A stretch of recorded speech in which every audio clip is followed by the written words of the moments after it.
have a better chance of defending my expansions if he moves out before my lurkers are quite popping out or so.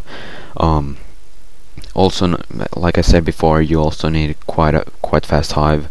It's especially important since if he moves out and you screw up with your army even once, if you don't have that dark swarm to keep him away, you're gonna have a difficult time and kind of like force him back to his bases and keep your own bases. Usually it's something like if you don't screw up even once, you don't really need a quick. You do need a dark swarm against good terrains, but you don't need it quite as quick. But instead of just depending on the thing that no, I won't screw up for sure.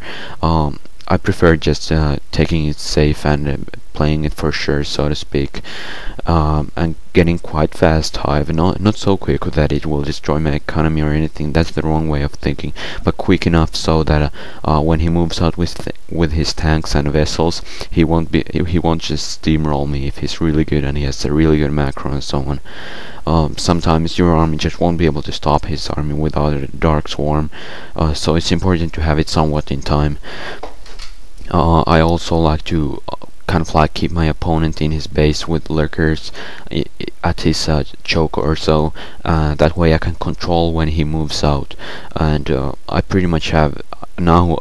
He won't have much say in it when he moves out.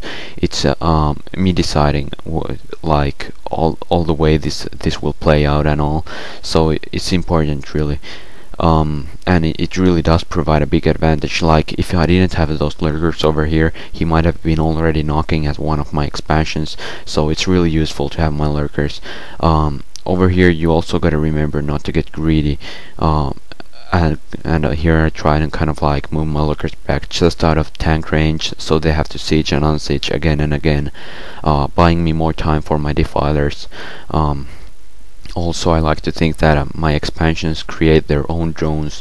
That way, of course, at some exceptions, this is not really the case, but I prefer it that way, since that way I will have some hatcheries always producing units and so on, and my expansions will still keep getting their drones up in time and so on. Don't waste any attacks, especially if you have defilers coming up soon. For example, if I now wasted my army, I would lose the advantage. If I can just bring my defilers over and have my big army over here without really wasting it, I'm gonna have the massive lead.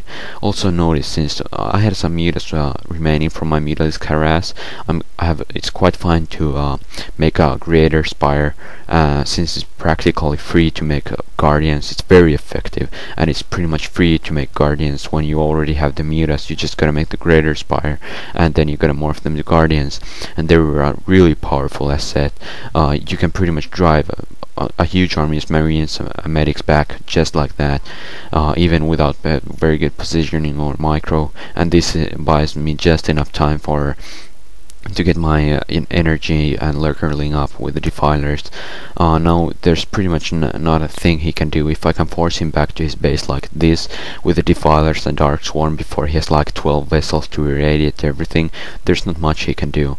Like, no matter how you look at it, this is pretty much over, and he just can't do anything. Also notice how my expansions become unit production hatcheries after they're done with their drone production for that one base. Keep making units and all, and not much more, I guess.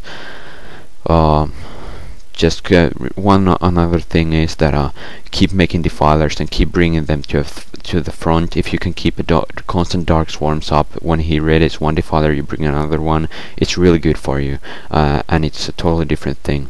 Okay, not much more. Thanks, and see you.